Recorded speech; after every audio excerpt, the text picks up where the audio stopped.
Pessoal, então, boa tarde, né, a todos. Vocês estão conseguindo visualizar na tela de vocês? Estamos sim, professor. Ok.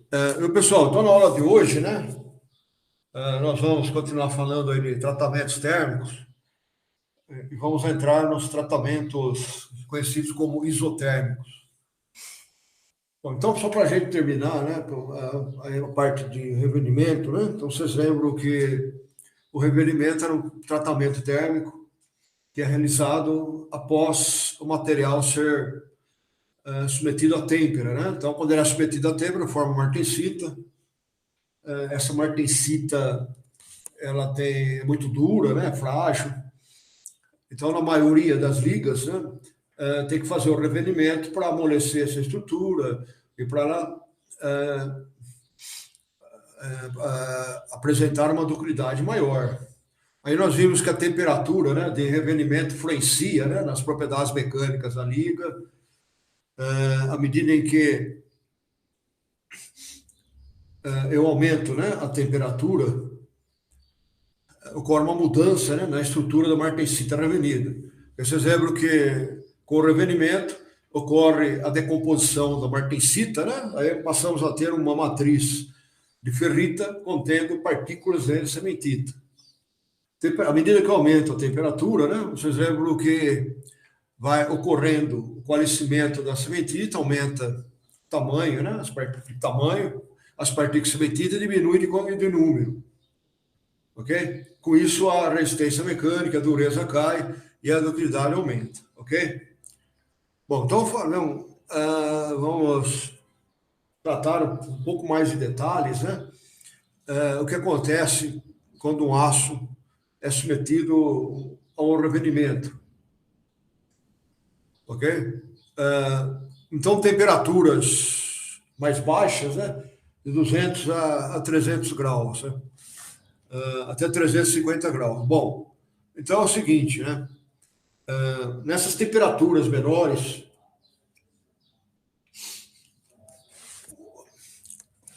o material vai ter, né? Eu vou ter uma maior quantidade de cementita, ok? E vou ter também uma dureza maior, né? Então, é muito usado esse tratamento em baixas temperaturas, quando eu preciso, né, de um aço que tenha alta dureza. E, além do mais, o revenimento também alivia tensões, né, o que melhora também a tenacidade do material e a resistência à corrosão. Bom, se eu fizer um tratamento em temperatura muito baixa, aqui entre até 250 graus, né?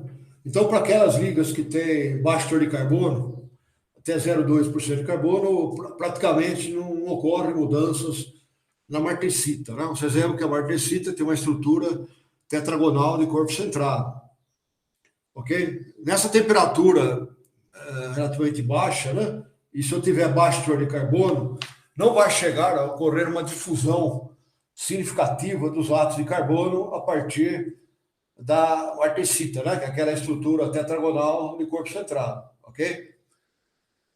Então, ainda não ocorre o revenimento da martensita, a decomposição da martensita, ok?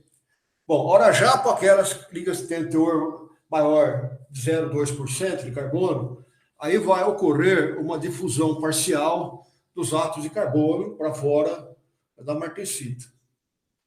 Aí eu tendo, vocês lembram, né? Eu tenho a martensita, é aquela estrutura tetragonal do corpo centrado, né? Que é uma estrutura, é um cubo deformado, que tem uma maior dimensão numa certa direção. Então, nessas condições, uma parte dos átomos de carbono vão se difundir, vai diminuir a tetragonalidade, mas ainda não vai se transformar numa estrutura cúbica, ok? Bom, e esses átomos de carbono que vão se fundir para fora aí da martensita, né? Eles vão reagir com ferro, vão formar um precipitado que ainda não é cementita. É conhecido como precipitado eta. Bom, agora já acima de 250 graus, né? Aí já começa a ocorrer uma difusão maior, né, dos átomos de carbono, ok? Aí aquela estrutura tetragonal, né, então ela passa a ser cúbica, ok? Aí eu já começo a ter a ferrita. E esses átomos de carbono que vão reagir com o ferro, né, eles já começam a formar a cementita, que é o ferro 3C, ok? Então, à medida em que essas partículas de cementita vão crescendo, vai diminuindo a presença dos precipitados etas, que também é o carbeto de ferro, mas não é o ferro 3C, não é a cementita, ok? Bom, agora aumentando ainda mais, né, a temperatura de revelimento, quando chega aí em 350, começa a ocorrer o coalescimento da cementita. O que vem a ser isso? As partículas de cementita, né, nessa temperatura, ela já cresce o suficiente para uma se unir com a outra. Com isso, aumenta o tamanho das partículas de cementita, né? Então, ocorre o coalescimento delas, ok? E elas passam aí a apresentar um formato, né, esferoidal. Para temperaturas mais baixas, né, a cementita não tinha ainda o formato de uma esfera, né? Tinha um formato de barbas, ok? Mas a partir de 350 ela já passa a ter esse formato de esferas. Bom, agora entre 350 e 600 ocorre aquele fenômeno, né, que nós já estudamos, conhecido como recuperação, que ainda não causa a recristalização, mas causa uma certa diminuição da densidade de discordâncias. Bom, por uma temperatura mais alta, agora entre 600 a 700 graus, aí já passa a ocorrer a recristalização.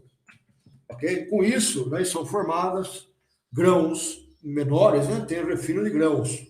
Então, aí já vai ter grãos refinados, o formato, né, equiaxial, né, e a cementita na forma de esferas, ok? Bom, então vocês estão vendo, né, que dependendo da temperatura, né, de revelimento, ok, a estrutura, né, da liga, ela vai sofrer diferente, vai sofrer várias modificações, ok? Sendo que temperatura mais alta, né, aí eu tendo a ter, já ocorre a recristalização, passa a ter o refino, né, de grãos, ok? E a cementita vai estar na forma esferoidal. Então, uma matriz ferrita com uma matriz de ferrita com cementita na forma esferoidal. Agora, para sofrer essa recristalização, né, vocês lembram que o material tem que ter sofrido um certo nível de deformação, ok? Agora, a têmpera, dependendo de como ela é feita, né, principalmente se ela for uma taxa de esfriamento muito rápida, isso vai gerar tensões na liga, né, a um nível suficiente para ela poder se recristalizar durante o revelimento, ok? Pessoal, aí nós falamos, né, não posso esquecer também da austenita, né, retida, né, que é aquela austenita que não se transforma em martensita durante a têmpera. Ok? E para a maioria das ligas, durante o revelimento, né, não é desejável, né, ter a austenita, ok? Porque durante o revelimento nós vimos que são formados carbetos, né, e esses carbetos empobrecem a vizinhança deles de carbono. Ok? E com isso possibilita que a austenita, né, durante o resfriamento, após o revelimento, se transforma em martensita, que aumenta a temperatura na qual a austenita se transforma em martensita. Aí eu tenho que fazer um novo revelimento, ok? Aí nós vimos também, né, que às vezes fazer um novo revelimento, né, não é conveniente, porque eu posso crescer muitos grãos e não obter as propriedades mecânicas desejadas. Aí, para eliminar a austenita, eu teria que fazer um sub-resfriamento. Isto é, depois que eu temperei, eu teria que resfriar a minha liga, né, até uma temperatura muito baixa, mais ou menos 180 graus, para que essa austenita se transforme em martensita. Ok? Mas antes de fazer o subresfriamento, como nós vimos, nós temos que fazer o revenimento, ok? Porque se eu fizer direto esse resfriamento a baixas temperaturas, né? Por exemplo, posso dizer, eu tempero até uma temperatura muito baixa. Vou ter um gradiente de temperatura muito grande, pode trincar a peça. Ok? Então, o que se faz é austenizo, resfrio, né? A temperatura próxima aí do ambiente. Aí eu faço um tratamento, né, de revenimento durante uma temperatura baixa, apenas para aliviar tensões, ok? Aí posso para 200 graus, né, apenas para... Aí a martensita nem vai se transformar em martensita revenida, mas o objetivo é aliviar tensões, ok? Aí feito esse tratamento, aí sim, aí eu resfrio a minha liga até uma temperatura muito baixa para que a austenita retida se transforme em martensita, ok? Aí eu posso fazer o revenimento normal, ok? Pessoal, vamos agora entrar, né, nos tratamentos isotérmicos. Então, o que vem a ser um tratamento isotérmico? Como o nome diz, né, é um tratamento térmico feito em ligas ferrosas, no qual inicialmente eu austenizo a liga, né, eu aqueço ela numa temperatura que forma austenita, aí eu resfrio ela rápida até uma certa temperatura e mantenho nessa temperatura. Por isso que é conhecido como tratamento isotérmico. Ok? Pessoal, agora se vocês tiverem dúvida, né, em relação a esses tratamentos, né, então, aí, por favor, aí vocês me interrompam, né? Ok? Vamos começar analisando aí um tratamento que é denominado de Martempera, ok?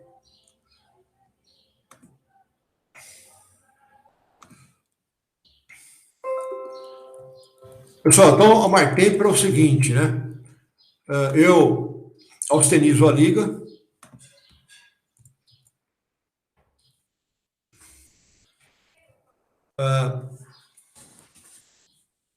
até uma temperatura, okay, um pouco acima daquela temperatura abaixo da qual a austenita se transforma em martensita, que seria, né, a M1, ok? Então, ó, austenitizei, faço a têmpera, né, resfrio ela, por exemplo, no banho de óleo, dependendo da composição da liga. Só que eu coloco o recipiente no qual está o banho a uma temperatura um pouco acima da temperatura MI, que é aquela temperatura abaixo da qual a austenita se transforma em martensita. Vamos supor que ela é 220 graus, ok? Aí eu vou fazer a têmpera, né? Resfriar até uma temperatura de mais ou menos 225 graus, ok? Bom, aí eu mantenho um pouco, durante um pouco curto período de tempo nessa temperatura. Aí eu tiro a peça, eu coloquei essa no banho, ok? Aí eu vou deixar essa peça, eu tiro ela do banho e deixo resfriar ao ar.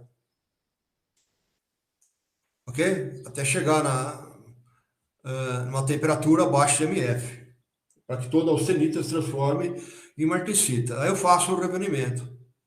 Ok? Bom, vocês estão vendo aqui. Deixa eu colocar aqui, ó. Vocês estão vendo aqui, né? Que tem a curva da superfície no centro, a curva de resfriamento é diferente, né? Porque, como é de se esperar, na superfície o resfriamento é mais rápido, ok? E no centro ele é mais lento. Bom, então, ao austentizei, coloquei a minha peça no banho, que está mantida a uma temperatura pouco acima de M1. Eu deixo nesse banho durante certo tempo, mas aí eu tenho que controlar o tempo, né? Eu não posso deixar um certo tempo que causa a presença da da baianita ou da perlita, ok? Então, antes de a austenite se transformar em outra fase, eu já tiro ela desse banho e deixo resfriar o ar, ok? Bom, aí como ela está próxima da temperatura M1, mesmo resfriando ao ar, ela não vai se transformar nem em perlita nem em baianita, ela vai se transformar agora em martensita, ok? Aí eu deixo até uma temperatura suficiente para que toda a austenita se transforme em martensita. Ok? Bom, aí vocês já notaram, né, qual que seria a diferença em relação à têmpera convencional. Em relação à têmpera convencional, veja bem, eu austenizo, resfrio até uma temperatura abaixo de MF. Aí eu faço o revenimento. Essa é a tradicional, ok? Já na martêmpera, depois de esfriar diretamente no banho de têmpera, né? Até abaixo de MF, eu resfrio até uma temperatura mais alta, né? Um pouco acima de M1. Aí eu tiro do banho e deixo resfriar o ar, ok? Qual a vantagem de eu realizar a martêmpera? Bom, primeira vantagem, né? Eu diminuo o gradiente de temperatura, ok? Porque na martêmpera, né? Veja bem, eu resfrio a liga rapidamente até uma temperatura pouco acima de M1, por exemplo, até 225 graus, ok? Já na têmpera tradicional, eu tenho que resfriar até uma temperatura mais baixa, abaixo de MF, por exemplo, até 100 graus, ok? Quando eu faço um resfriamento até uma temperatura mais baixa, isto é, né, quando ocorre um maior gradiente de temperatura, o nível de tensão da peça é mais alto. Então, a probabilidade da peça trincar, empenar é mais alta. Ok? Então, a vantagem da martêmpera é que o resfriamento mais rápido, né, ele é feito feito em um menor gradiente de temperatura. Então, em vez de eu resfriar, por exemplo, até 100 graus, né, que seria abaixo de MF, eu resfrio rapidamente até 220 graus, 25 graus. Aí a probabilidade da peça trincar, sofrer empenamento, diminui bastante, porque ela vai ser submetida a um menor nível de tensões, ok? Já que aquele gradiente de temperatura na qual é resfriada diminuiu bem, ok? Então, esse é o objetivo principal da martêmpera, é introduzir o menor nível de tensões no material do que na têmpera tradicional, e com isso diminuir a probabilidade de empenamento e de fissuras, ok? A martêmpera, né, então, ela é utilizada principalmente naquelas ligas que têm maior tendência de sofrer empenamento, fissuras durante a têmpera. É o caso de ligas com maior teor de carbono e ligas com maior espessura, ok?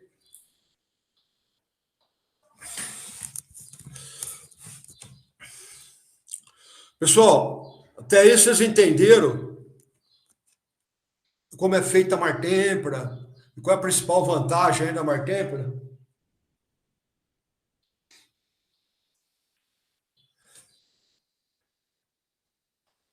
E pessoal, até aí vocês entenderam? Vocês querem que eu repita alguma passagem?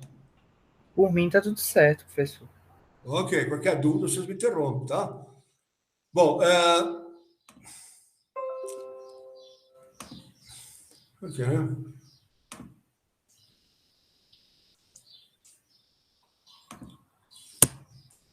Agora, existe também, né, em algumas empresas, eles fazem um tratamento que chamam de martêmpera modificado. É igual martêmpera normal, só que de vez de resfriar um pouco acima de M1, né, eles resfriam um pouco abaixo de MI. Um pouco acima de MI, eles resfriam um pouco abaixo de MI. Também vão diminuir o gradiente de temperatura, ok?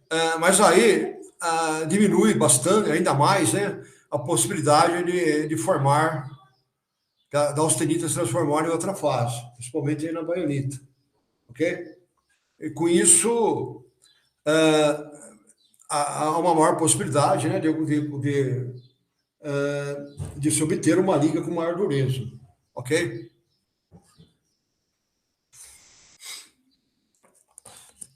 Mas ela é feita assim mais em casos especiais, né? Em caso em que a liga austerita da liga é muito suscetível, né, a formar uma fase além como a baionita, por exemplo, né? Então, eu fazer um resfriamento pouco acima de 1 não é, pode formar ainda uma outra fase, né? Com a baionita ou perlita, ok? Aí tem que resfriar um pouco abaixo de M1, ok? Bom, aí você está diminuindo o gradiente, né? Temperatura em relação à têmpera tradicional, ok? Mas em relação à mar têmpera normal, você aumentou, né? Um pouco o gradiente. Do outro lado, você também aumenta um pouco a possibilidade aí de sofrer fissuras, ok?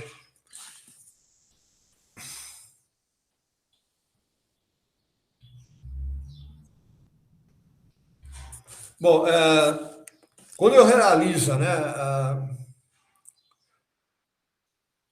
tanto a têmpera tradicional, né, como o mar têmpera, ok? Ocorre uma certa variação na dimensão da peça, ok? Porque você veja bem, né, a peça foi aquecida, depois ela foi resfriada, né? Então nós temos aquelas contrações que são não uniformes, né, ao longo da peça. Também quando forma a austenita, né, há uma tendência de aumentar o volume da peça, né? Então temos algumas variações que ocorrem na peça. Então está mostrando, né, a variação em várias situações. Então aqui nós temos a têmpera tradicional e óleo, que a peça foi resfriada até 60 graus. Então aqui está mostrando aqui as dimensões da peça, né? Por exemplo, ó, ela vai desse ponto até esse outro aqui, né? Que seria aqui, ó, o diâmetro da peça, ok? Aí temos o B, né? Que é essa distância aqui entre essa circunferência interna aqui da peça, ok?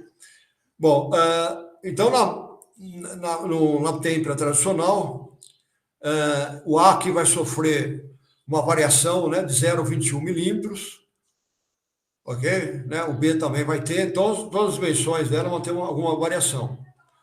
Já quando é feito uma martêmpera, né, a 250 graus, em vez de resfriar a 60, né, resfrio a 240, que está acima de M1, de MI, sofre também uma variação na dimensão, mas vocês estão vendo, ó, bem menor do que na têmpera tradicional, ok? E já fazendo uma martêmpera, né, ainda com uma temperatura ainda um pouco menor do que a 250, ok? Também vai sofrer variação, mas um pouco maior do que essa a 250. Essa 200 aqui seria já um pouco abaixo de M1, né? Que seria a martêmpera modificada, ok? Vocês estão vendo que a martêmpera é modificada quando esfria a temperatura mais baixa do que na martêmpera normal, né? Houve também uma variação, mas um pouco acima, né? Da martêmpera acima de MF, de M1, né? Que seria a martêmpera tradicional, ok? Bom, então, o que quer dizer isso? Quer dizer que, quando eu faço a têmpera, quanto maior for o meu gradiente de temperatura, quanto mais baixa for a temperatura, né, de resfriamento, as alterações na dimensão tendem a ser maior. Ok? Tende a sofrer mais contração, né? Então, as mudanças, né, na dimensão da peça tendem a ser mais alta. Então, essa é outra vantagem da martêmpera, né? É que as alterações das dimensões da peça que ocorrem durante a têmpera vão ser menor, porque o gradiente de temperatura é menor, ok?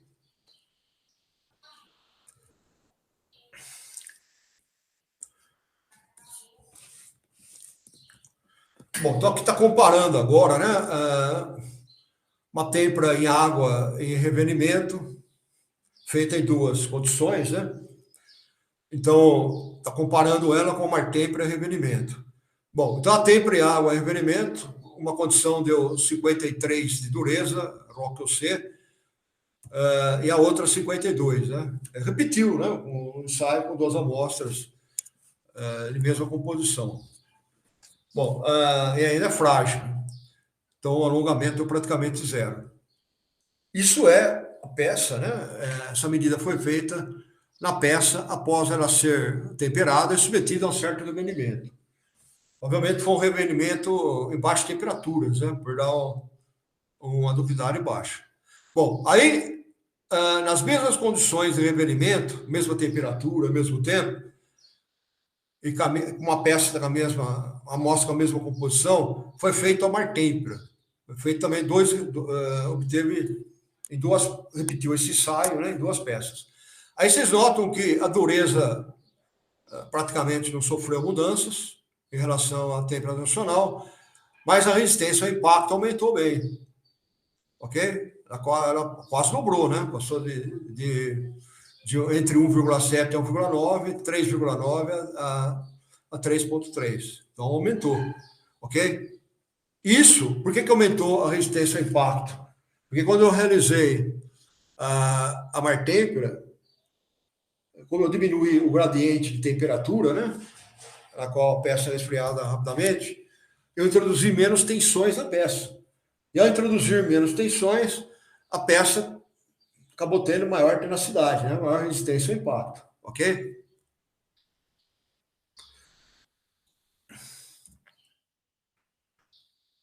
Bom, então, as vantagens aqui da martêmpera, né? Então, aqui uma tabela aqui, a gente faz essa comparação. Deixa eu só, aqui está para cima.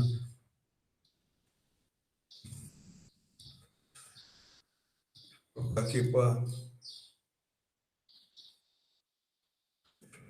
Aqui embaixo, né?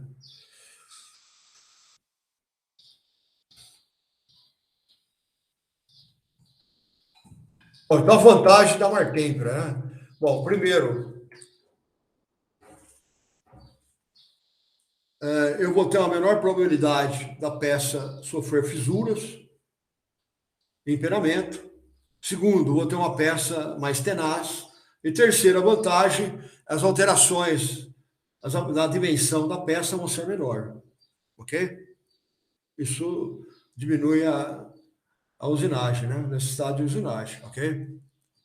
Eu tenho uma usinagem menos intensa.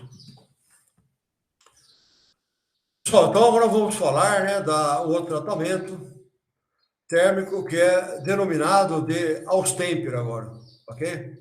Ó, tá aqui a martêmpera, né? Aqui está o resumo, né? Então, do que nós vimos, a dureza não sofre grande mudança, né? Ok? Mas a ductilidade da martêmpera aumenta bem maior do que a têmpera tradicional, ok? Então, ela é usada muito em aços que tem média e alta liga, quer dizer, né? Que tem maior presença de elementos de ligas que são mais duros, né? Que tem maior probabilidade, por exemplo, tem maior teor de carbono, tem maior probabilidade de sofrer fissuras, né? Sofrer empenamento, ok? E também em peças, né? Que vão ter austenita retida, né? Ok? Também é feito esse tratamento, né? Justamente aquelas ligas que têm maior teor de carbono, ok? Que são austerizadas em temperatura mais alta, né? Tem menor tenacidade, né? Menor chance de sofrer fissuras, ok?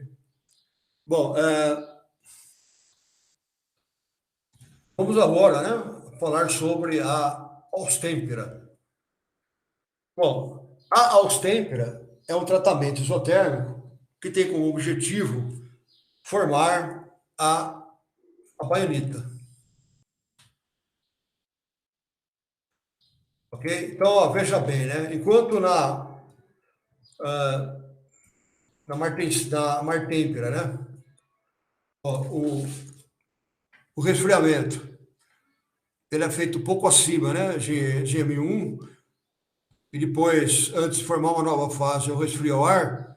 Na Austempera, O resfriamento também, ele é feito um pouco acima do MI, né? Daquela temperatura abaixo na qual forma a martensita. MI ou MS, né? Alguma coisa. Só que eu vou deixar agora na austêmpera um tempo maior, até que toda a austenita se transforme em baianita. Ok? Então, na austêmpera, eu não vou... Quando eu faço o tratamento de austêmpera, eu não vou estar formando a martensita. Eu vou transformar toda a austenita em baianita. Ok? Então, essa é a principal característica da austêmpera.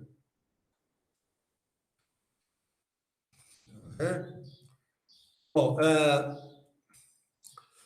quando eu formo essa estrutura de baianita, eu vou ter uma liga, né, com um bom conjunto de propriedades mecânicas. Então, vamos ter uma liga com alta tenacidade e também com uma boa dureza.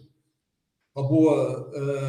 Então, essa estrutura, né, ela permite que a liga, ao ser austemperada, passe a ter um bom desempenho em várias aplicações, porque uma boa, inclusive, principalmente uma boa resistência ao impacto. Ok?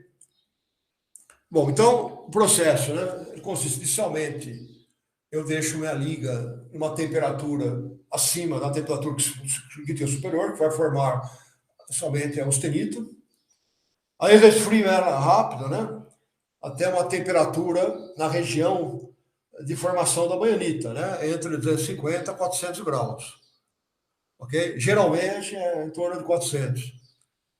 Aí, vou esperar que toda a austenita se transforme em baianita. Ocorrendo isso, eu deixo ela esfriar ao ar, ok? Até a temperatura ambiente. Aí minha estrutura vai ser, né, matriz de ferrita, contendo sementita descontínua, né, não na forma de camadas, mas partículas contínuas, ok? Pode estar na forma de agulhas, né, no caso de uma temperatura, obtida numa temperatura em torno de 300 graus, ok? E já em torno, desculpa, né, de 400 graus, e já em temperatura mais baixa, você tem um formato muito pequeno, né? Ok? Que nem dá para observar no microscópio. Bom, vamos comparar, então, as propriedades, né, do material submetido à austêmpera com o submetido à têmpera tradicional, ok? E mesmo com a martêmpera. Então, veja bem, ó, o submetido austêmpera, né, ele vai ter uma dureza, vou colocar aqui nessa tabela, ok? Um pouco menor, aqui, ó, austêmpera, que não faz revenimento, né? Porque na austêmpera, eu fiz tratamento isotérmico, transformei toda a austenita em baianita e acabou o tratamento. Então, não é feito o revenimento, ok? Bom, essa é outra vantagem austêmpera, né? Eu ganho tenho um tratamento a menos aí para fazer.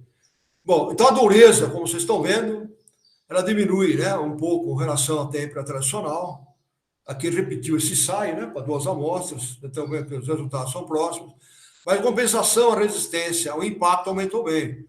Porque quando a liga tem uma estrutura austenita, baianítica, né, desculpa, ela já tem uma certa ductilidade, ok? Chegou aqui a 11%. Então, o que melhorou mais aí, quando eu faço a principal vantagem da austêmpera em relação à têmpera tradicional, né, mesmo em relação à martêmpera, é uma maior resistência ao impacto que eu consigo. Diminui um pouco a dureza, mas a resistência ao impacto aumenta bastante, o que é útil em várias aplicações, ok? Bom, então as vantagens da martêmpera, né? Da austêmpera. Então, as vantagens da austêmpera é que, devido à formação da estrutura baianítica, a minha liga vai ter maior resistência ao impacto, ok? E uma dureza menor, mas ainda relativamente alta, ok? Outra vantagem é que vai ocorrer também, né, um menor gradiente, né, de temperatura durante o resfriamento, ok? Então, a menor probabilidade, né, da liga durante o resfriamento sofrer frisuras ou emperamento. E também, consequentemente, ela vai ter menor variação de dimensão. E a outra vantagem é que eu não preciso realizar o revenimento, ok? Então, são 3 vantagens aí, né, da Austempera, ok?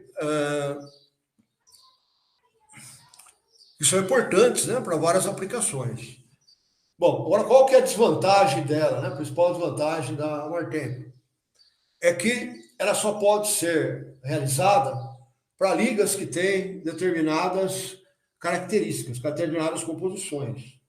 Então, não é qualquer liga que eu posso fazer aos tempos. Então, de uma maneira geral, pessoal, a Austempera, ela é obtida, né, em ligas que tem um teor de carbono, né, entre 0,5 a 0,9 de carbono e manganês acima de 0,6%. Aí está incluída a Liga 1090, né, que é uma liga que várias aplicações, ela é submetida aos tempos, ok?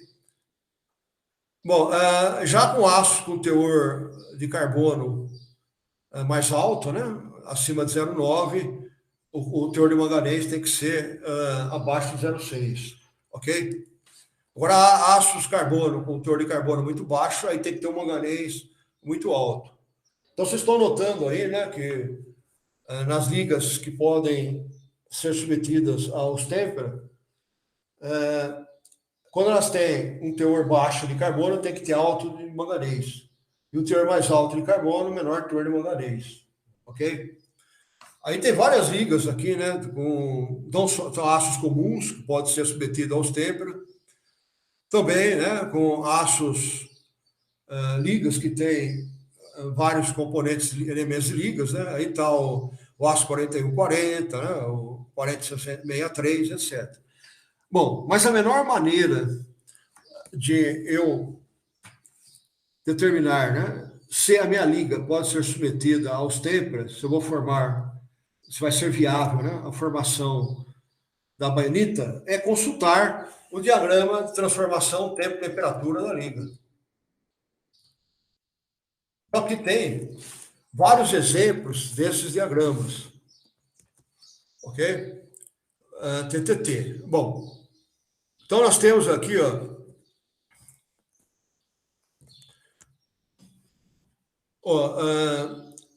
uma liga, né, que tem esse diagrama TTT, ok? Bom, então aqui temos uma região, né, que forma a baionita, mas para mim formar apenas a baionita, né, eu tenho que fazer um resfriamento rápido, né, o suficiente para não formar as fases concorrentes, principalmente a perlita, não formar a perlita, ok? Então vocês vejam aqui, que a curva aqui ela está muito deslocada para a esquerda, né? Então isso indica que nesse caso eu tenho que fazer um resfriamento muito rápido para evitar a formação da perlita. Porque se eu cruzar essa curva aqui, vai formar a perlita, ok?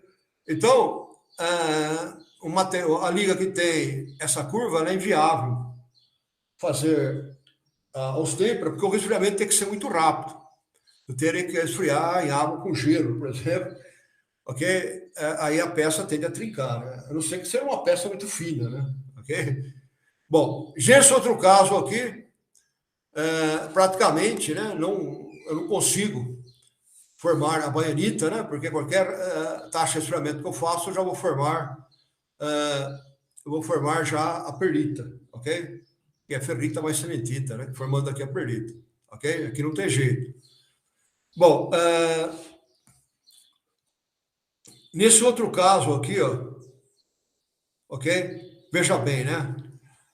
Para formar a baionita, eu teria que resfriar a uma temperatura aqui, né? Entre 400, né? Um pouco acima de MI, a 220, mais ou menos, e deixar um certo tempo para formar a baionita. Mas como vocês estão vendo aqui, esse tempo aí necessário para formar a baionita seria um tempo muito longo. Ok? Então, quando o tempo demora várias horas ou dias para formar a baionita, também não é viável. Ok? Bom, já nesse outro caso aqui, eu não preciso, para formar a baionita, né, evitar a presença da perlita, não precisa ser um resfriamento tão rápido, ok? E não preciso também deixar muito tempo para formar a baionita. É um tempo mais razoável, ok? Então, a liga que tem esse diagrama TTT, ela poderia ser austemperada, ok? Então, a melhor maneira, né, de eu saber se é viável realizar o tratamento de austêmpera numa liga é consultar o diagrama TTT dessa liga, ok? Para ver se o resfriamento que eu preciso fazer não precisa ser tão rápido assim, né? Para viabilizaria o processo. E também tem que ver o tempo, né, necessário para formar a baionita, senão é um tempo muito longo, né? Se for muito longo, também não é viável, ok?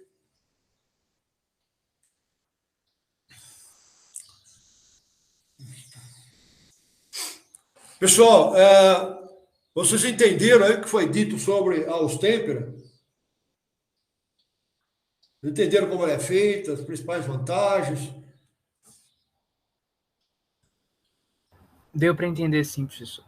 Pessoal, agora vamos então falar, né, num caso prático aí, né? Ok? Tinha uma empresa produtora que fabricava mola helicoidal, né? Então a mola helicoidal ela é muito usada em caminhões, implementos agrícolas, né? Ela é feita com aço 0,5% de carbono, né? Não é um teor de manganês em torno disso, 0,5% de manganês, tem um teor alto de silício, ok? E eles usavam o tratamento que eles faziam, né, nessa mola era a têmpera tradicional. Então eles aqueciam ela acima, né, da temperatura crítica superior, formavam a austenita, resfriava num banho de óleo até 60 graus, ok? Aí fazia, né, o revenimento da liga, né, o revenimento da peça, ok? Bom, só que eles notaram, receberam algumas reclamações aí, de que a bola estava tendo uma vida útil menor do que a prevista. Aí eles foram investigar por quê. Ok? Bom, aí eles constataram, né, que essas molas que deu problema tinham fissuras. Ok? Bom, isso então obrigaria a fazer um controle, né, de qualidade rigoroso. Todas as peças tinham que passar por inspeção para ver se formavam essas fissuras. Bom, o que aconteceu aí? Qual foi a solução? Ok? Pessoal, que propriedades que uma mola tem que ter? Ok? Bom, a mola tem que ter uma elevada resiliência. Ok? Quer dizer, uma elevada capacidade de armazenar energia elástica. Porque a bola ela tem que sofrer uma deformação elástica em uma elevada extensão. Então, quando você comprime a mola, né, e solta ela, ela tem que voltar imediatamente no formato original, ok? Então, ela tem que ter alta capacidade de absorver energia elástica e de liberar essa energia elástica, quando libera a sua estação mecânica, ok? Então, vocês lembram do gráfico de tensão e deformação naquela área sobre a região elástica, ok? Aquela área, né? Quanto maior for aquela área, maior a resiliência do material. Então, vocês lembram que naquelas ligas que tem uma tensão de escoamento mais alta, né? Essa área tende a ser maior, ok? Tende a ter maior resiliência. Então, uma mola tem que ter, o material ser usado com mola, tem que ter uma tensão de escoamento relativamente alta, ok? Para ter uma boa, elevada resiliência. Bom, além do mais, a mola ela é submetida a tensões dinâmicas, né? Ok? Tá uma grande variação de tensão. Quer dizer, ela tem que estar submetida à fadiga. Então, ela tem que ter uma boa resistência à fadiga. Ok? Aí nós vimos que a resistência à fadiga depende muito da presença de defeitos na superfície da liga. Então, se ela tiver uma trinca, mesmo que seja uma microtrinca, vai diminuir bem a resistência à fadiga dessa liga. Porque essa trinca, microtrinca, vai atuar como fator concentrador de tensão e tração. Ok? Aí vai nuclear com mais facilidade a trinca de fadiga, o que vai reduzir bastante a resistência à fadiga da liga. Ok? Então não pode ter essas trincas aí. Ok? Bom, então foi o seguinte, ó. Quando eles o processo que eles estavam fazendo, austeritizavam, formava a martensita, né? Aí realizava o revelhamento. A uma temperatura de revelhamento adequada, né? Para que proporcionasse aquela tensão de escoamento alta, né? Para a liga ter boa resiliência. Ok?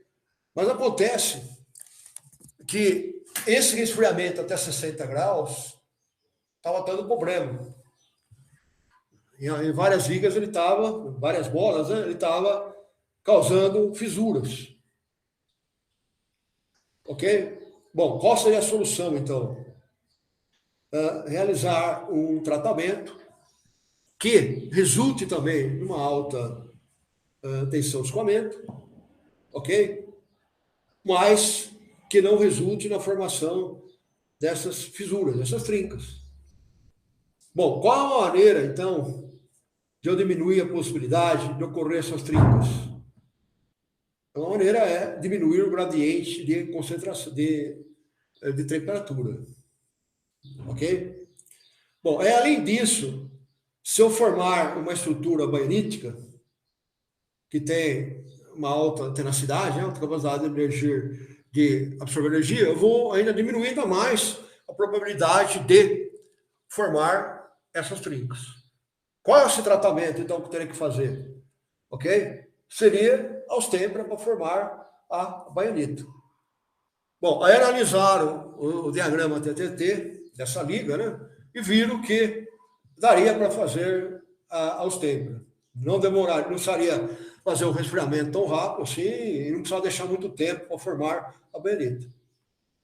Aí eles passaram a realizar aos tempra, de vez de realizar a tempra tradicional, e eliminou esse problema. Ok? E ainda teve a vantagem, né, de não precisar fazer o revenimento.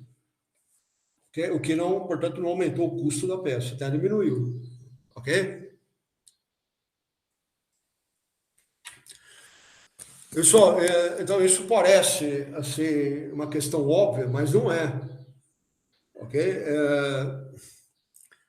Ainda há várias empresas, né, que fazem tratamento que não é o mais, tratamento térmico ainda não é o mais adequado. Poderia fazer um tratamento mais adequado. Ok? Então, quem cabe a dizer aí qual seria o melhor tratamento é o engenheiro, né? Inclusive o engenheiro mecânico. Ok?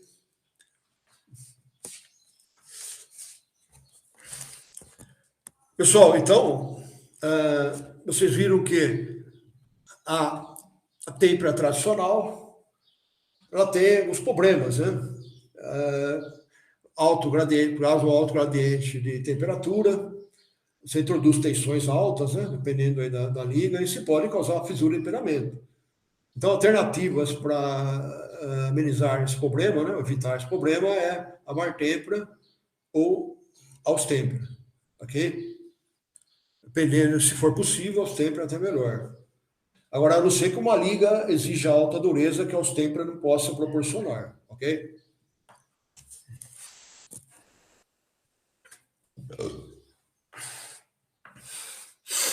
Pessoal,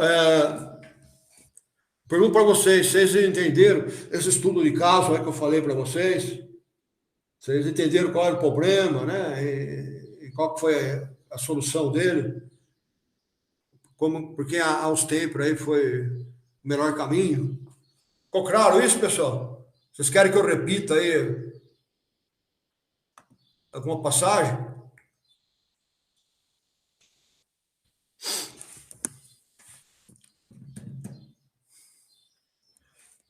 E aí, pessoal, ficou claro aí para vocês?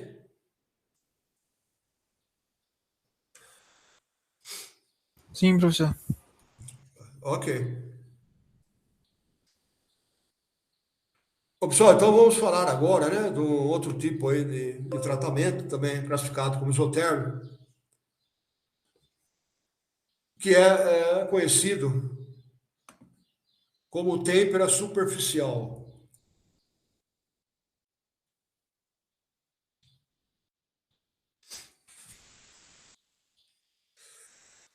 Pessoal, então o que vem a ser uma têmpera superficial, né?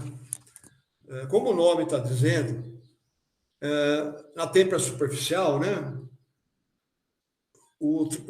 a têmpera, quer dizer, a formação aquele processo, né, que leva à formação da martensita, ele só ocorre numa região próxima à superfície da liga, ok? Enquanto no núcleo não ocorre a formação da martensita. Bom, então como que isso é feito?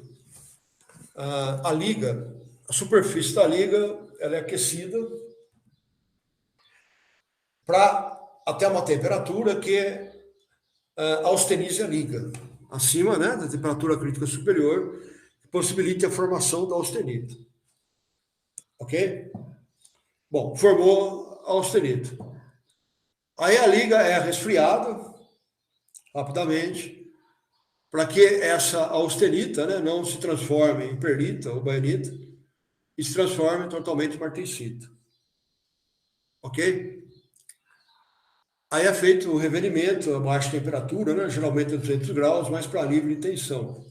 Resultado, eu vou ter uma região junto à superfície da peça, ok? Com alta dureza, portanto, né, com alta resistência a desgaste com abrasão. Enquanto o núcleo da peça, né, ele continua, dependendo aí do tratamento dele, continua tendo uma boa tenacidade. Ok? Bom, esse tratamento, né, ele é feito quando eu preciso de uma peça que tenha uma boa resistência ao desgaste mecânico, né, principalmente desgaste com abrasão, portanto, uma boa dureza, e que tenha uma boa tenacidade. Ok?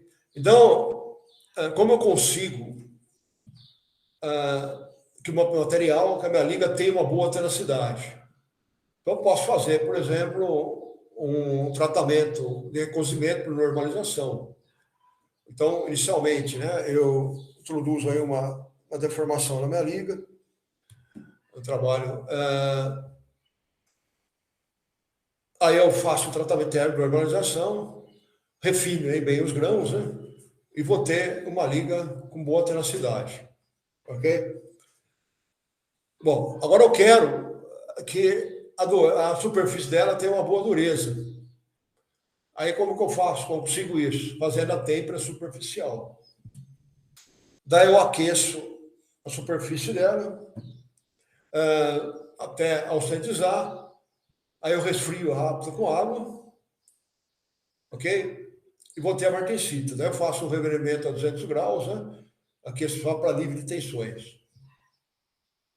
Aí eu vou ter uma peça com boa tenacidade e com boa dureza, boa resistência ao desgaste com abrasão, ok? De uma maneira simples, então como que seria feita a têmpera superficial? Tem dois tipos de têmpera superficial que depende da maneira com que o aquecimento é feito, ok? Um é a têmpera superficial por chanos e o outro é a têmpera superficial por indução. Vamos falar primeiro da por chano. Bom, uma maneira simples é o seguinte, né? Eu tenho, por exemplo, uma chapa de aço, eu quero endurecer a superfície dela, realizar uma tampa superficial. Então, eu pego um maçarico, aqueço ela, até atingir a temperatura, né, acima da crítica superior, que forma a austenita. Aí eu acabei de aquecer ela, eu vou com um jato de água, né, jateio com água a superfície dela. Eu vou resfriar, então, rapidamente a austenita, ok? E vai formar, assim, a martensita. Resfriando rápido, né, não forma nem a perlita nem a bainita, e vai formar a martensita. Ok? Aí eu faço um outro aquecimento, né? Já com um maçarico com menor intensidade, a chama, né? Apenas para aliviar as tensões. Bom, então já deu para perceber, né? Que na temperatura superficial eu não coloco a minha peça no forno. Eu aqueço a superfície dela, ok? Ou por meio de chamas ou por meio de processo de indução. Ok? Bom,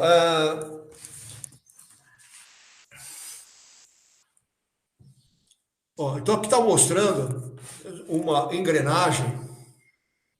Primeiro aqui, né? Vou mostrar aqui primeiro o esquema aqui, né? De uma peça que vai ser submetida à têmpera superficial por chamas.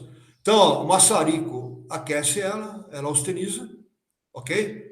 Aí ela é deslocada uma posição inferior, onde ela vai receber o jato de água. Aí vai ser realizado o resfriamento rápido, né? Que é a têmpera formar a martensita, ok? Bom, agora aqui é uma imagem real, né, de um tratamento de têmpera superficial por chamas. Então, vocês estão vendo, ó, a peça aqui é uma engrenagem, ó, ela é colocada em contato com uma chama. Aí, depois que aqueceu a peça, né, aqui, desculpa, né, aqui é contato com a chama. Depois que aqueceu a peça, ela é resfriada com jato de água para formar a martensita, ok? O aquecimento forma a austenita, aí o resfriamento forma a martensita. Ok? Bom, aqui está mostrando aqui, né? Dispositivos, né, para realizar a têmpera por chamas. Então, nós estamos vendo aqui a peça, né, que vai ser tratada, ok? Então, ela tem um movimento aqui circular, ok? Aqui tem os aquecedores, né? Que vai ser aquecida, vai formar a austenita, ok? Aí, depois que formou a austenita, né, ela é deslocada aqui para uma posição inferior, e aí vai receber a presença de jato de água. Aí vai realizar a têmpera, vai resfriar rápido, vai formar a martensita, ok? Aqui tem outros exemplos, né? Dependendo aqui ó, do formato da peça, tem aqui um esquema, né, de aquecimento, ok? Ó, aqui está mostrando também, bom, produção, né? Então, aqui está mostrando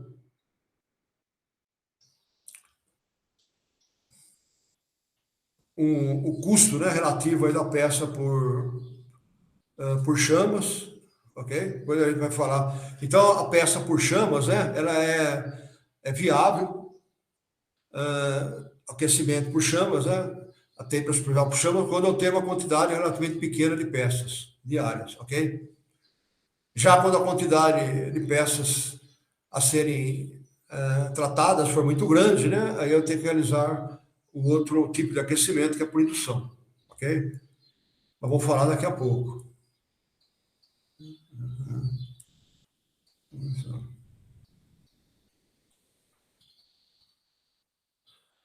Pessoal, agora outro tipo de têmpera superficial é quando o aquecimento, em vez de ser feito por chamas, ele é feito por indução.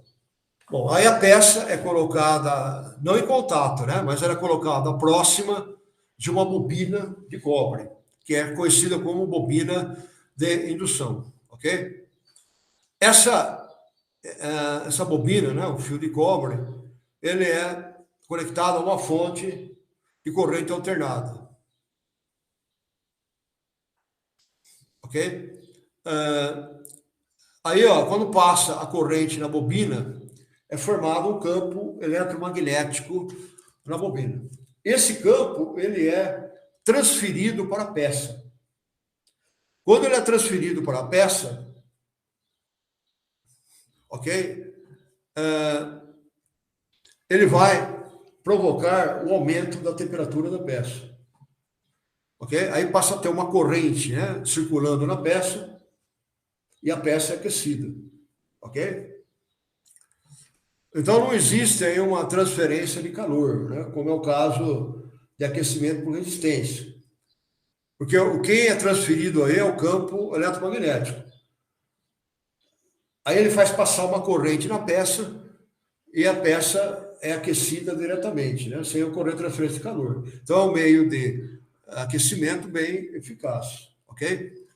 Bom, depois que a peça foi aquecida para indução, ela é, então, colocada em contato com a água, para ocorrer a taper e formar a martensita, ok?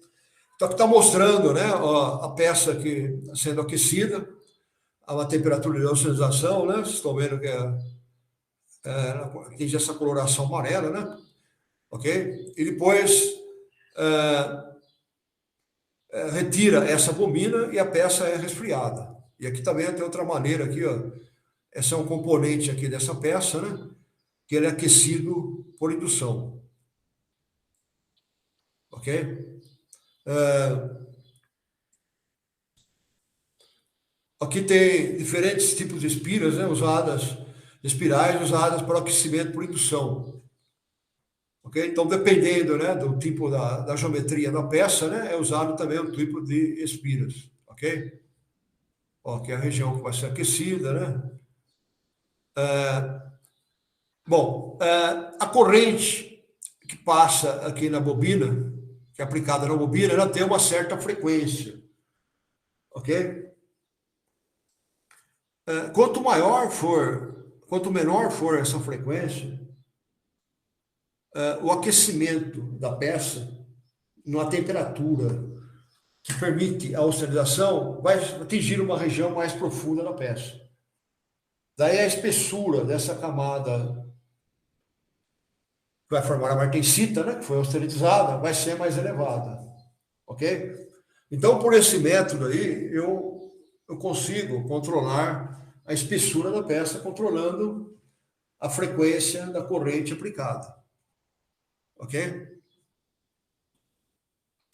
Então, aqui está mostrando, né, peças, a eficiência da peça em função aqui do eficiência de transferência, né, de energia, em função do diâmetro da peça, ok? Para diferentes frequências. Ok? Então, aqui, ó, frequência 1, você tem aqui, ó, né, 500 mil Hz, né, e a 7 é uma frequência menor, ok? Então, para o mesmo diâmetro, né, da peça com o mesmo diâmetro, ó, 10 centímetros de diâmetro, uma frequência menor tem menor eficiência, né? Já uma frequência maior tem maior eficiência, ok? Agora, para uma mesma frequência, né? Ó, uma mesma frequência, a eficiência, né? Ela vai aumentando aqui com o diâmetro da peça.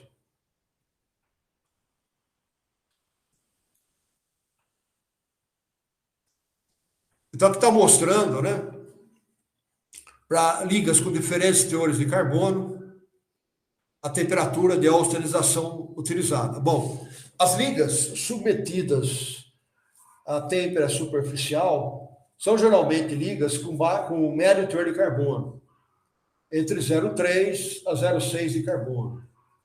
Ok? Bom, se tiver um baixo teor de carbono, abaixo de 0,3, o teor de carbono vai ser muito pequeno, então eu não vou conseguir formar uma quantidade de martensita que proporcione uma dureza adequada.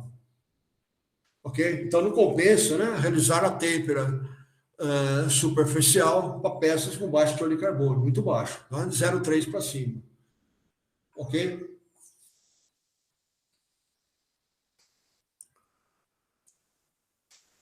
Bom, aqui o resfriamento, né, geralmente é água, né? Em alguns casos é óleo, mas a água já é suficiente.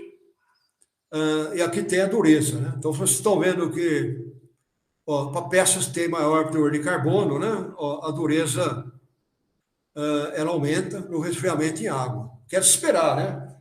Maior teor de carbono, se você vai ter uma estrutura, né, de martensita mais distorcida, ok? E, portanto, maior dureza. Maior endurecimento por seu sólido intersticial, né? Tem maior teor de carbono, ok? Quando faz aqui no óleo, né? Aí o resfriamento é um pouco mais lento, então a dureza diminui um pouco, ok? E aqui é para teores, agora teores mais altos de carbono, né? A dureza também aumenta, mas aumenta relativamente quase fica estável, né?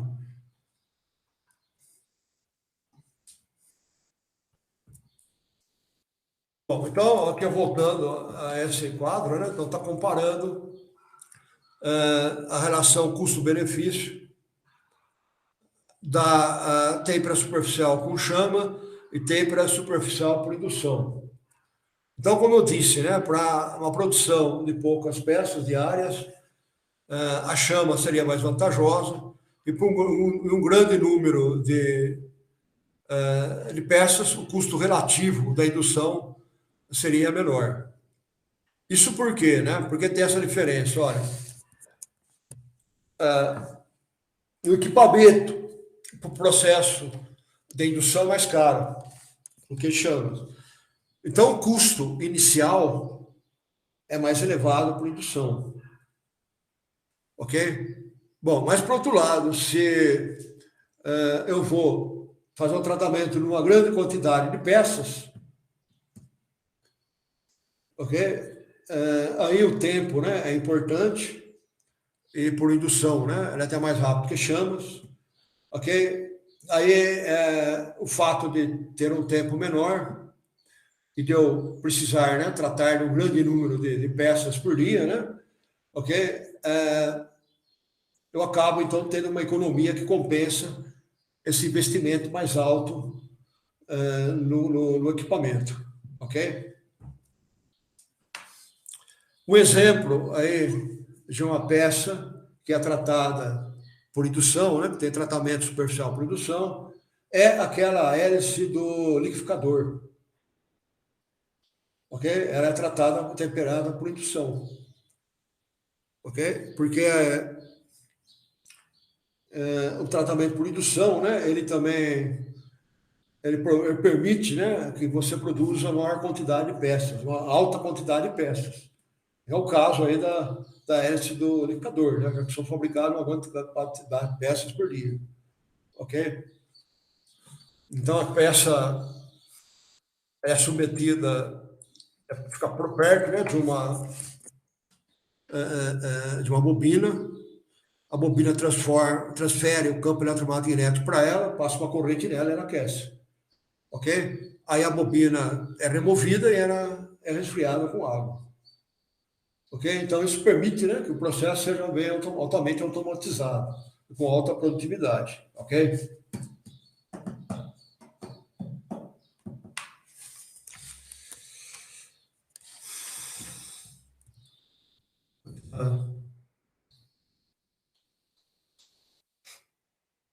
Está mostrando, né, a profundidade de penetração, dependendo da frequência. Então, vocês estão vendo que frequências mais baixas, né, a profundidade de penetração é maior, né, chega até 9 milímetros. Ok? E aqui a densidade de potência é recomendada. Mais recentemente, né, tem sido usado também, tem sido feito o tratamento de têmpera superficial por raio laser, ok? Então é uma variação, né, do endurecimento por chamas, né? Só que a fonte agora de calor é o raio laser.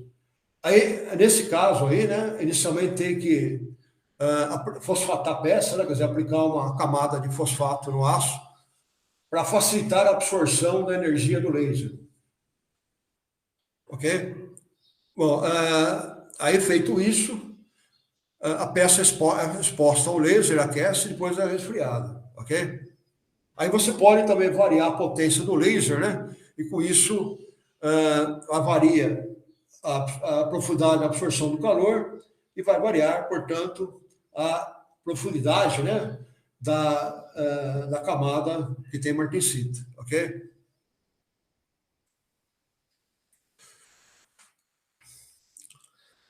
Agora, esse tratamento aí por raio laser, né, e também, né, por indução, por chama, ele permite, né, que apenas uma parte da peça seja endurecida.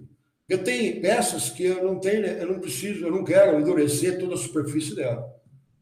Ok? Por exemplo, tem uma superfície que vai ser perfurada, vou fazer um furo, bom, daí não pode endurecer. Ok? Então, isso permite a realização de um tratamento superficial, né? Apenas uma parte da peça. Ok? Bom, outra vantagem aí da têmpera superficial é que, como não é necessário, não precisa colocar, a peça não é colocada no forno, esse tratamento pode ser feito em peças de grandes dimensões, o que não seria possível, né, de realizar um tratamento desse numa peça dentro do forno, né, uma peça que tem grande dimensão dentro de um forno. Vamos supor aí uma peça que tem um comprimento de 20 metros, por exemplo. Porque é inviável se colocar no forno. Agora, a realização de uma têmpera superficial por chamas ou por laser, aí não tem problema, né? Não importa aí a dimensão da peça. Ok? Então, outra vantagem importante, né, do tratamento de têmpera superficial é que ele pode ser realizado independente da dimensão da peça, já que não precisa colocar a peça no forno. Ok? E também, né, você pode realizar o tratamento de uma parte da peça, né? Uma têmpera tradicional, por exemplo, é complicado você temperar só uma parte da peça, né? Ok? Já que você tem que colocar a peça inteira no forno. Aqui está mostrando a sala de controle, né, de usada a têmpera superficial aqui no cilindro, né, de laminação, ok? Então, dependendo aqui da frequência, né, aplicada, vai ter uma certa profundidade de penetração da martensita, ok? Aí depois que esfriou, né, ela é aquecida novamente, agora a uma temperatura baixa, né, 200 graus, apenas para alívio de tensão, ok?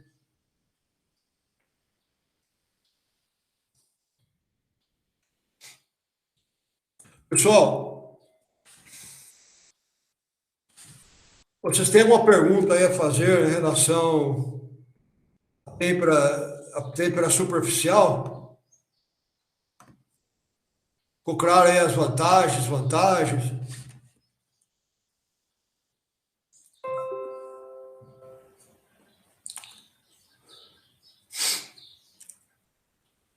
E aí, pessoal, tá tudo bem aí? Tá? Vocês estão me ouvindo? Tá?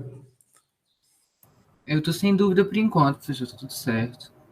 Tudo bem. Pessoal, agora só era a participação de vocês, porque vamos resolver alguns exercícios, né, que caíram já em prova para engenheiro mecânico. Então, eu gostaria que vocês respondessem inicialmente as questões, né? Ok? E essa participação aí de vocês. Tudo bem, hein?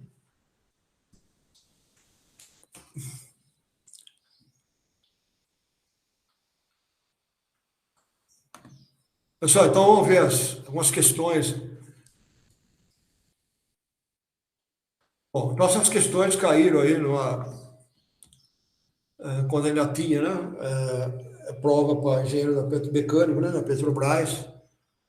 Ok? Então, são questões que envolvem, né, o tratamento térmico e também transformação de fase, né, no sistema ferro-carbono. Esse é assunto dessa última parte do curso. Ok? Bom, então tá aqui, ó. Durante o resfriamento lento ou moderadamente lento dos ácidos, né, a fase austenita, que é estrutura, né? Como ferro, CFC, se decompõe na reação tetóide em camadas alternadas, né? Ferrita e cementita, né? Que forma perlita, ok? Em relação à presença de perlita nos ácidos carbonos, é correto afirmar que, né? Vocês vão dizer se está certo ou errado, ok? Em ácidos de qualquer quantidade de carbono,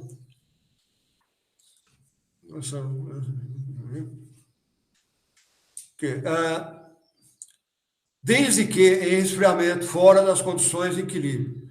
Então, veio anunciado, né? Durante o resfriamento lento moderado dos ácidos, a fase austenita se decompõe na reação tetóide, quer dizer, 727 graus. Ok? Então tem que prestar atenção nisso. Aí pergunta, a perlita no ácido comum, né? Ela é correto afirmar que ela vai ocorrer em ácidos de qualquer quantidade de carbono, desde que resfriamento fora das condições de equilíbrio. Vocês acham certo ou errado?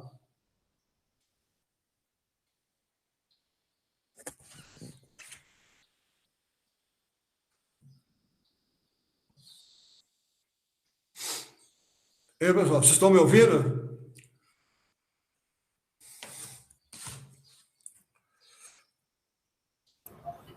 Sim, professor. Eu acho que está errado, mas não tenho certeza. Ok? Exatamente. Bom, agora, em ácidos de qualquer quantidade de carbono, aí tudo bem, né? Ó, desde que ácidos de qualquer quantidade de carbono, desde que em resfriamento dentro das condições de equilíbrio. Veja bem, ó, ele está dizendo aqui, ó, que essa decomposição, né, vai ocorrer em 727 graus. Ok? Então, eu pergunto, essa afirmação B aí está certa ou errada?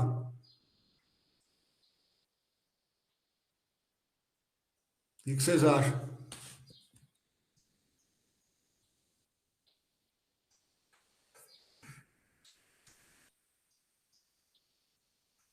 Vê bem anunciado, né? Vê se está coerente com o anunciado. O enunciado diz que ela tem que ocorrer a 727, corre a 727 graus.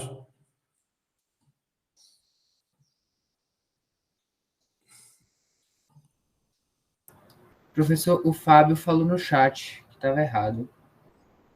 Ah, tá, deixa eu passar, né? Okay.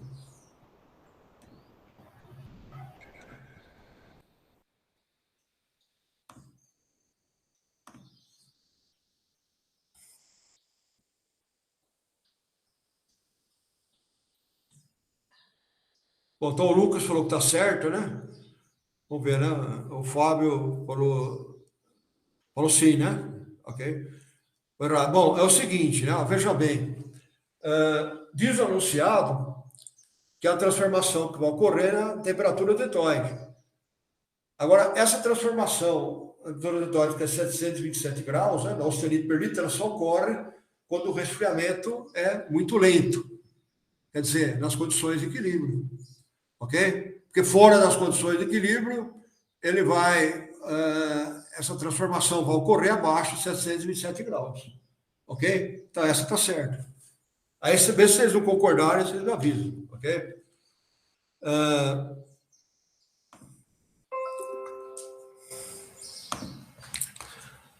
Bom, agora diz que essa transformação da austenita em perlita só ocorre em ácidos com 0,77 de carbono, né? Está errado. Que ocorre em qualquer teor de carbono. Então, a D e E também, né? Fala D com ácidos com menos 0,77, não, que ocorre com mais 0,77. E a E com ácidos com mais 0,77 também está errado, ocorre com menos, ok? Bom, agora alguma aqui é processamento, né? Ok?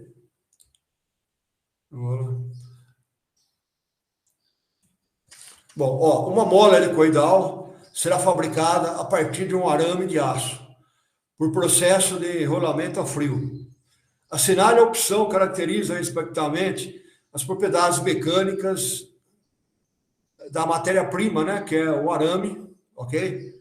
Do produto acabado, que é a mola, e do aço adequado para o processo.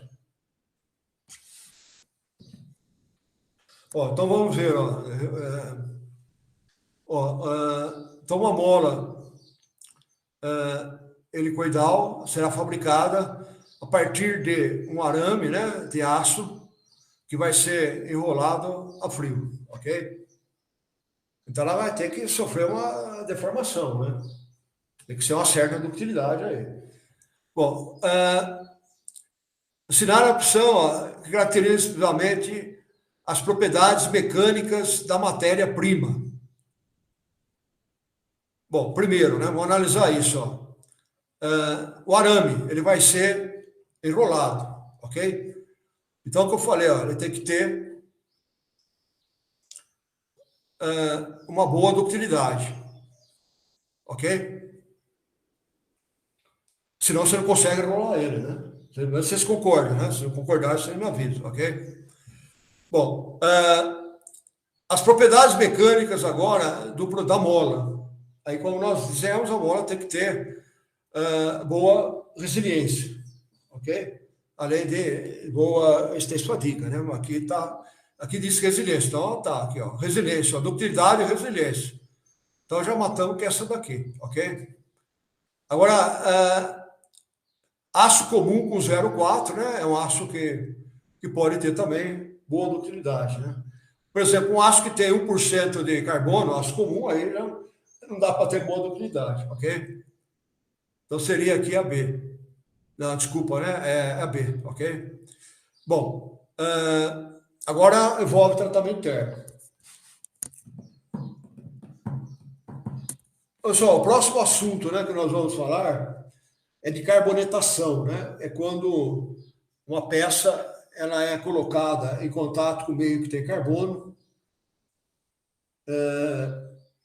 Por exemplo, né, num forno que tem metano, que é fonte de carbono. Ok? Aí o carbono vai penetrar, né, na superfície da peça, através da superfície, vai penetrar no interior dela, vai reagir com o ferro e formar a cementita. Então eu vou ter aí uma camada, né, rica em carbono. Ok? Aí eu faço um tratamento, né, de austerização,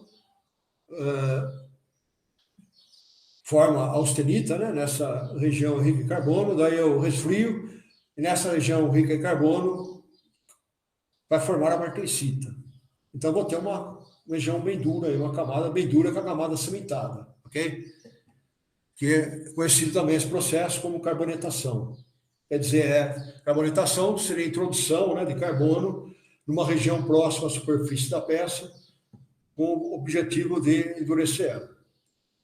Bom, aí temos 2 eixos, deverão ser solicitados em serviço por esforços cíclicos de fricção. Serão fabricados em aço por usinagem, sabendo-se que um dos eixos terá diâmetro de 10 milímetros e o outro de 60 milímetros. Assinar a opção que indica, respectivamente, as propriedades mecânicas do material. Um aço para o eixo de 10, um aço para o eixo de 60 e o tratamento térmico que deve ser aplicado após a usinagem. Ok? Bom, então vamos ver, ó, a peça, ela vai ser usinada, ok? Eu tenho 2 peças, né, 2 eixos. Um tem 10 milímetros, outro tem 60, ok? De propriedade mecânica, né? Eles devem ter o de 60, o de 10 e o de 60, e que tratamento eu tenho que fazer. Ok? Então tem que ver o que está coerente aí. Bom, então vai lá. Então ele tem que ter, ó, uma liga tem que ter boa dureza, a outra tem que ter boa tenacidade, ok? Uma é o aço 4140, a outra também é o aço 4140, ok? E o tratamento térmico aqui é normalização, ok? Bom, outra tem que ter resiliência, né? Boa resiliência, tem que ter encruamento, né? Endurecimento por encruamento. Aí fala os dois aços 4340, a ISO 1040, que é o aço comum, e têmpera e revenimento. Ok? Bom, então, ó, aqui nesse caso, o aço, um é o 4140, 4340, o outro é 1040 e submetido a têmpera e revenimento. Então, a pergunta pergunto para vocês, eu posso fazer têmpera e revenimento nesses dois aços? 4340 é aquele aço que tem cromo, molibdeno, né, e níquel, tem boa endurecibilidade. Ok? Eu posso fazer têmpera nesse aço? Ok? Bom, eu posso, né? Porque ele tem boa endurecibilidade. E no aço 1040, é um aço comum, com até 0,4% de carbono. Ok? Aí eu pergunto para vocês, né? Tá correta ou está errada essa informação? E fazer têmpera no aço 1040. Ok? Aí vocês vão responder também no chat, pessoal?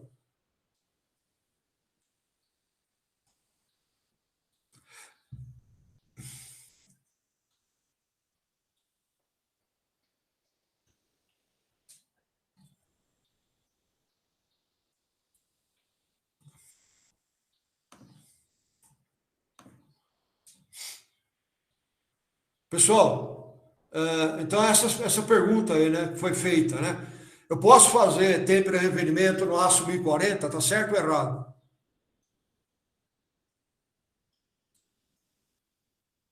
Bom, no 1040, pessoal, eu não posso, ok? Fazer têmpera e revenimento. Porque vocês lembram bem, ó, aço comum, né? É aquele aço que eu tenho apenas manganês, ferro, carbono e impurezas, ok? Como eu sei que 1040 é comum? Porque tem um e zero na frente. Aí é comum, ok? Aí nós vimos que para um aço comum ser temperado e revivido, o teor de carbono dele tem que ser, no mínimo, 0,8% de carbono. Ok? Se ele tiver outros elementos ligas que favorecem a formação da martensita, que nem cromo, molibdeno, né, que é níquel, que estabiliza a austerita, aí posso ter um teor de carbono menor.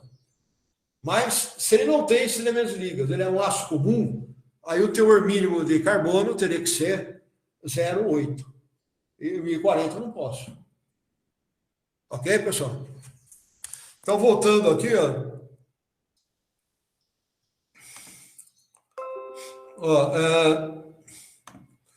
Então, tá errada, né? Essa questão aqui, ó. A B tá errada, né? Ó, 1040 não posso fazer tempo de revenimento. Ó, aqui de novo, né? 1040 também não posso, 1060 também não posso. Ok? Ó, aqui também, de novo, ó, 1040, né? Eu também não posso fazer tempo de revenimento. Ok? Bom, agora aqui esse último, né? Aí é a matéria que nós vamos ver. Mas veja bem, ó, ele diz que ó, 1020 e 4140, né? Eu não posso fazer carbonetação. Porque a carbonetação, né? Que nós vimos cimentação, é até no máximo 0,25 de carbono.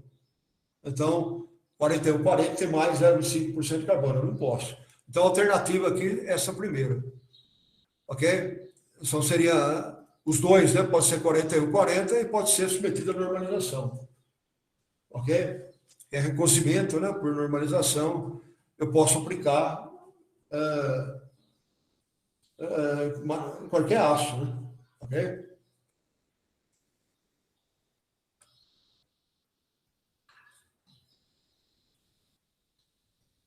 Bom, então, depois, quando a gente vê falar sobre aços rápidos, a gente fala, a gente vê mais as outras questões, ok? Pessoal, vamos agora, né, entrar nos tratamentos termoquímicos, ok? começando pela estrutura, pela cementação. Então, vamos analisar primeiro o tratamento termoquímico de cementação, ok? O que é o tratamento termoquímico? Ele ocorre quando o material, né, ele é submetido ao aumento de temperatura, né, aí vem o termo, e é submetido ao meio que tem um elemento químico que vai penetrar no material, ok? Então, por isso que é chamado de tratamento termoquímico, porque é termo que o material vai ser submetido a uma certa temperatura, segundo o ambiente, e vai estar em contato com o meio, ok? No qual vai atuar como fonte de um elemento químico que vai penetrar no material. Então, vai ocorrer uma mudança de composição do material. Por isso que é tratamento químico, ok? Bom, quando esse material, esse elemento químico, que vai ser introduzido no material é carbono, o tratamento termoquímico é denominado de cementação, ou também carbonatação. Carbonatação ou cementação, ok? Bom, então como que é feito o tratamento de cementação? Bom, a minha liga, ela é colocada no aço, né? Colocado no meio que tem uma fonte de carbono. Então, por exemplo, um forno, dentro de um forno que tem metano, né? Outro gás que tem carbono, ok? Bom, aí a liga é aquecida a uma certa temperatura, no caso aí, a liga ferrosa, ela é aquecida entre 880, 860 e 950 graus. Ok? Então, em torno de 900 graus. Nessa temperatura, o metano, né, o gás vai sofrer diferentes reações e o carbono vai penetrar no interior da liga. Ao se difundir para o interior da liga, ele vai reagir com ferro e vai ficar na forma de cementita. Ok? Bom, agora esse carbono, ele penetra até uma certa distância da superfície. Ok? Porque uma distância maior, né? Aí já acabou, a temperatura já está menor, não é suficiente para ele continuar a se difundir. Então ele penetra até uma distância a partir da superfície. Então pode ser 2 milímetros, né? Geralmente é no máximo 5 milímetros, 2 milímetros, né? Em média, para menos. Bom, então, resultado, nós vamos ter uma camada rica em carbono que recebe o nome de camada cimentada ou camada carbonizada. Bom, dentro dessa camada rica em carbono, eu posso fazer um tratamento térmico, faço um tratamento térmico de austenitização. Aí formar austenita aí na liga, ok? Aí eu faço a tempera, eu resfrio rápido a minha liga, ok? Bom, então é uma liga, né, que tem no máximo 0,25% de carbono. Pode ser aço comum, não, mas tem que ter no máximo 0,25% de carbono. Bom, então eu realizei a cimentação, coloquei, né, a liga no meio, na alta temperatura, que tem uma fonte de carbono, né, aí esfriei.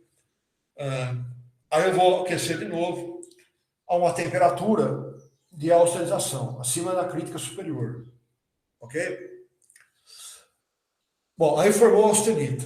Aí eu resfrio, né? Eu tiro do forno, né? E deixo resfriar na água. Bom, aí com esse resfriamento, o que vai acontecer? Vai formar a martensita. Só que a martensita só vai ser formada na camada cimentada, que é aquela camada rica em carbono. Abaixo da camada cimentada, o teor de carbono não é o suficiente para formar a martensita. Ok? Então, a minha liga tinha, por exemplo, 0,25% de carbono. Na camada cimentada, vai ficar com teor de carbono acima disso, né? Por exemplo, 0,8, 0,7. Aí, quando eu austerizo e faço a têmpora, esse teor de carbono já é autossuficiente para formar a martensita. Ok? Resultado, eu vou ter uma camada dura, que tem martensita, que é aquela camada junto à superfície, e o núcleo não forma martensita, então ele continua tenaz. Então, se a minha liga, por exemplo, for normalizada, tem alto refino de grãos, ao realizar esse tratamento de cementação, eu vou ter um núcleo que pode continuar, dependendo do tratamento que eu faço, né, pode continuar tenaz, e uma superfície dura, que formou a martensita. Também é feito aí um revenimento, né, 200 graus, para aliviar as tensões. Ok?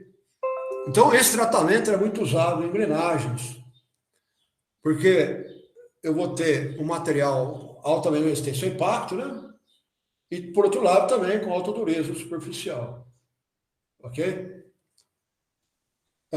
E também tem o seguinte, quando eu realizo esse tratamento de austerização, né, após ter feito a cementação, desculpa, né, ter feito esse tratamento aí no forno, né, de cementação,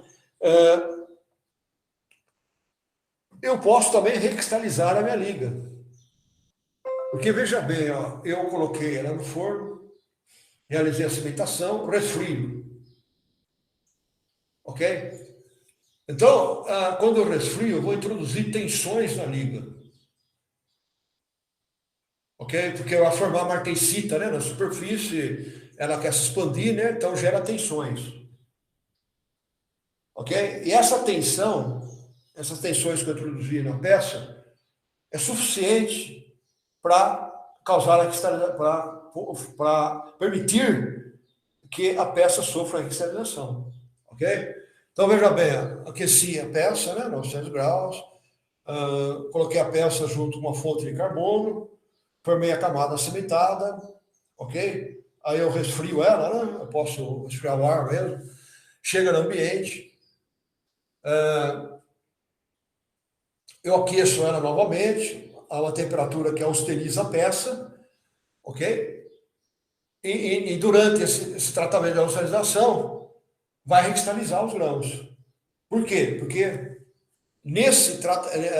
quando eu resfriei após a liga ter sido cimentada, né, eu introduzi tensões na liga. Aí quando eu aqueço ela novamente, né, para austerizar ela, essas tensões vão permitir, essa temperatura, né, estando acima da temperatura de cristalização, vai permitir que ela sofra uma cristalização.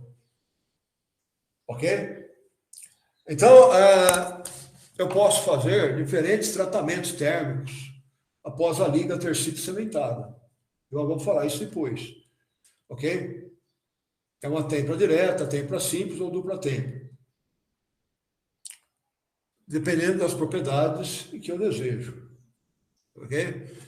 Bom, pessoal, então o que vocês estão vendo é uma liga, né, hipotetóide, que tem menos 0,76 de carbono, né? Nunca esquecer que esse tratamento de cementação, ele só pode ser feito em ligas que têm teor de carbono até 0,25. Porque acima de 0,25 não é vantagem fazer. Né? Ok? A peça já tem um teor de carbono razoável. Agora, abaixo de 0,25, o teor de carbono é baixo, não permite formar a martensita nem mesmo próximo à superfície. Ok? Então, nunca esquecer na prova, na terceira prova, o pessoal sempre erra nisso. Esquece que a cementação só pode ser feita em liga até 0,25% de carbono. Ok? Uma liga 1040, 4340, não pode fazer a cementação dela. Ok? Eu tenho dor de carbono acima de 0,25. Bom, então o que vocês estão vendo, aqui é o núcleo da peça, né, que é constituído, né, por ferrita protetóide e por perlita, né, que é essa região escura aqui, né, que são as camadas de cementita, como a cementita também próxima, né, uma da outra, parece escuro. Bom, aqui é a região já mais próxima, né, mais próxima aqui da superfície, ok? Então, aqui é a região hipo, né? Eu tenho, no núcleo tem baixo teor de carbono, né? Abaixo de 0,76. Bom, à medida que eu vou aproximando da superfície, aumentou o teor de carbono. Nessa região tem em torno de 0,76 de carbono. Já nessa região mais próxima da superfície, eu tenho teor de carbono acima de 0,76. Ok?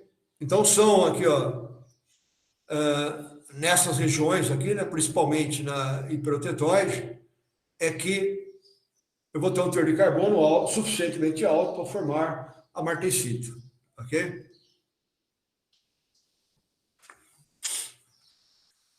Estão vendo aqui que a liga ficou mais escura, né? Porque tem maior presença de carbono. E aí, quando eu formo, né, a martensita, a estrutura dela, né, é bem diferente da do núcleo. Ok? Aí eu vou ter, faço o revelimento, né? Vou ter martensita revelida. Ok?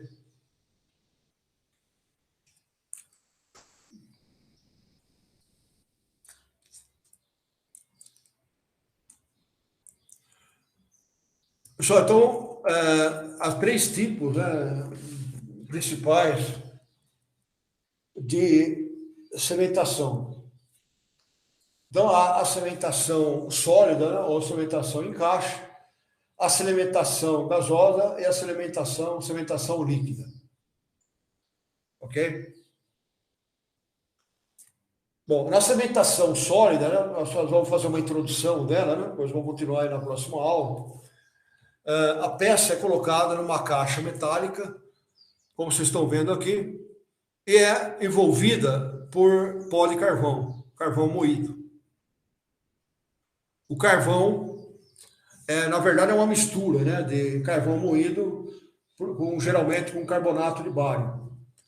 O carbonato de bário e o carvão, eles vão atuar como fonte de carbono. Ok? Então, inicialmente, né, preenche aí com a camada dessa mistura, né, de carvão moído com carbonato de bário, mais ou menos aí uns 2,5 centímetros, né? Aí eu coloco as peças, ok? Uma distância de 2,5 a 3 entre elas. Aí eu recubro, né? Eu coloco de novo o carvão para recobrir elas. Aí eu fecho a caixa, ok? Aí eu coloco no forno, em torno aí de 900 graus, e realizo a cimentação. Aí eu resfrio e depois eu faço a têmpera simples, a têmpera dupla. Ok?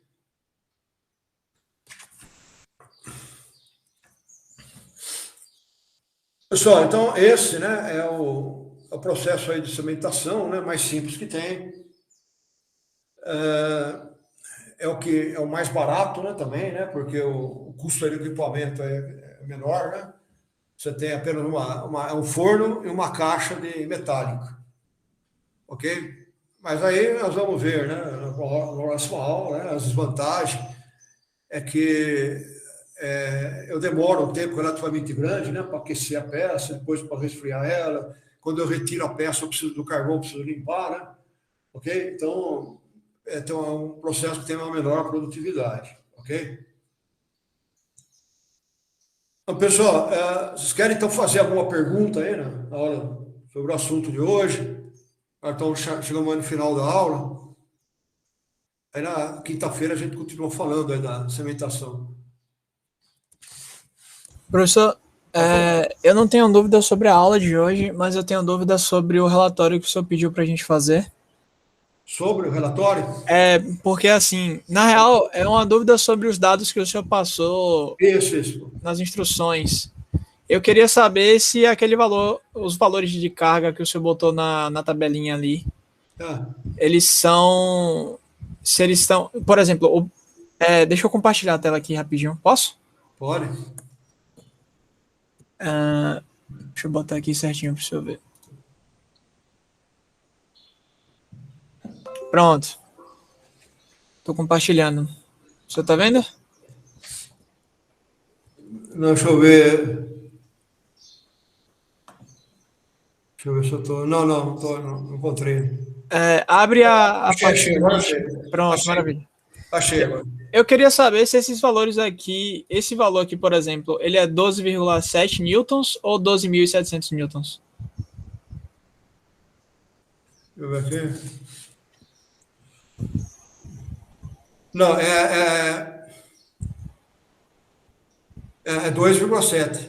Certeza? Porque eu tinha olhado outros relatórios como exemplo e Tá, então tava é o usando... seguinte, ó. Ah, Se for um texto, quando é um texto em inglês, ok? Então seria 12 mil, né?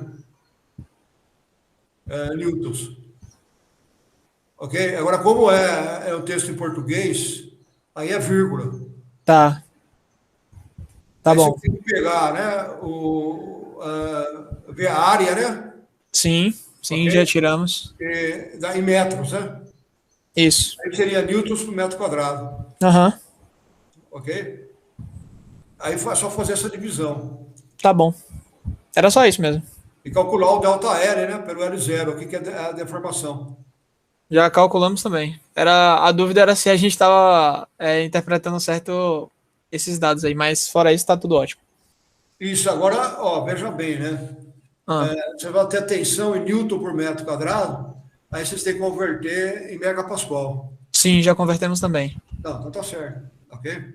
Aham. Aí calcular os parâmetros, né?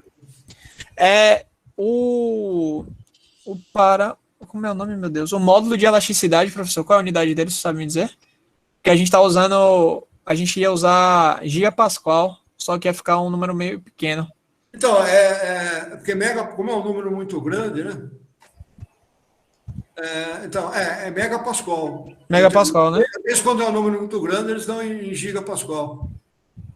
Tá, ia dar tipo 0, alguma coisa gigapascal, aí a gente vai deixar em megapascal mesmo. Isso, mas vocês viram a inclinação, né, da reta, né? Sim, também. Ok? Aham. Era só isso mesmo. Ok. Valeu, professor. Obrigado. Eu falo, então, até quinta-feira aí, pessoal. Boa tarde, né? Tchau, tchau, professor. Boa tarde. Tchau, tchau.